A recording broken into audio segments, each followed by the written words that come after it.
अ, आज मैं आप लोगों को संस्कृत में समय के बारे में पढ़ाएंगे। संस्कृत में क्लास 9वीं कक्षा में समयवाचक शब्द का प्रयोग होता है समय बताने के लिए। घड़ी में कितना समय हो रहा है, जैसे हम लोग हिंदी में अक्सर क्या बोलते हैं, 1 बज रहा, 2 बज रहे हैं, 3 बज रहे हैं, 4 बज रहे हैं, 5 बज रहे हैं, 6 बज रहे हैं, 7, 8, 9, 10, 11 फिर 12। इसी तरह से संस्कृत में भी टाइमिंग होता है, ठीक है ना। तो हम समय को अलग अलग तरीके से बोलते हैं। 12:15 बजा, 1:15 बजा, 2:15 बजा, 3:15 बजा, 4:15 बजा, 5:15 बजा, 5:30 बजा, 5:45 बजा। तो हम इस तरह से जो है हिंदी में जो है समय को बताते हैं, हम सुनते हैं। इसी प्रकार से संस्कृत में भी जो 12 है, 1 से लेकर के जो 12 है, 12 बजते हैं, उनको हम जैसे 1 वादनम, 1 बजता है तो 1 वादनम, 2 बजता है तो द्विवादनम, 3 बजा है तो त्रिवादनम, 4 बजा है तो चतुर्वादनम, 5 बजा है तो पंचवादनम और 6 बजे हैं तो षडवादनम, 7 बजे हैं तो शतवादनम, 8 बजे हैं तो अष्टवादनम, 9 बजे हैं तो नववादनम और 10 बजा है तो दशवादनम और 11 बजे हैं तो एकादश वादनम और 12 बजे हैं तो द्वादश वादनम, ऐसा बोलते हैं। परंतु ये तो हो गया सीधा सीधी मोटा मोटी। परंतु संस्कृत में जो है, जैसे सवा के लिए है एक शब्द आता है सपाद। सपाद मतलब सवा, सपाद वादनम। सपाद मतलब ये सवा बजे, है ना। जैसे 1:15 हुआ है ना, 1:15 है, तो हम इसको बोलेंगे सपाद 1 वादनम। अब मोटे तौर पर पहले इन 4 शब्दों को जान लीजिए जो ज़्यादा इम्पोर्टेंट है। नंबर 1 सपाद हो गया, मतलब सवा। इसके बाद है सार्ध, सार्ध वादनम। सार्ध मतलब साढ़े, है ना। जैसे 1:30 हुआ है तो इसको बोलेंगे सार्ध 1 वादनम।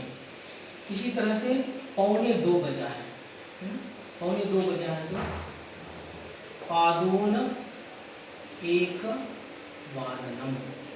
पादोन 1 वादनम मीन्स 1:45 1:45 को बोलेंगे 1:45 और 1:45 को संस्कृत में क्या बोलेंगे, पादोन 1 वादनम नहीं, सॉरी यहाँ पे द्विवादनम बोलेंगे, क्योंकि पादोन द्विवादनम है ना, 1:45। तो यहाँ पर पादोन द्विवादनम बोलेंगे। इसी तरह से चौथा क्या है, पूरा बजता है। जैसे पूरा 2 बज जाते हैं तो कहते हैं द्विवादनम, ठीक है। तो ये हो गया 2 बजे। तो इस तरह से मुख्य रूप से यही 4 जो एग्जाम में परीक्षाओं में आते हैं, यही 4 हमें याद रखना है। सपाद वादनम, सार्ध वादनम, पादोन वादनम और पूर्ण वादनम, मतलब पूरा बजता है। तो यही 4 हैं और ये बहुत ही आसान है और बहुत आसान होने के साथ साथ ये हम बहुत आसानी से हमें मार्क्स भी दिलाते हैं और बहुत आसानी से याद भी रहेंगे। इसलिए इन 4 शब्दों को, केवल मात्र इन 4 शब्दों को ही याद कर लेना है और ये 4 मार्क्स का आता है और बहुत ही कम, ये हर वर्ष जो है आता ही है और ये 4 मार्क्स का होता है। इसलिए इसे याद कर लेना, ये 4 शब्दों को याद कर लेना है। सपाद वादनम, सार्ध वादनम, पादोन 1 वादनम और द्विवादनम। अब हम एक एक संख्या को लेते हैं। जैसे मान लीजिए 1 लेते हैं, 1 है, 1 बजा है ना। तो 1 बजा है तो 1 बजे को कहेंगे 1 वादनम, 1 बजा है। 1:15 बजा है, इसको बोलेंगे सपाद 1 वादनम, ठीक है।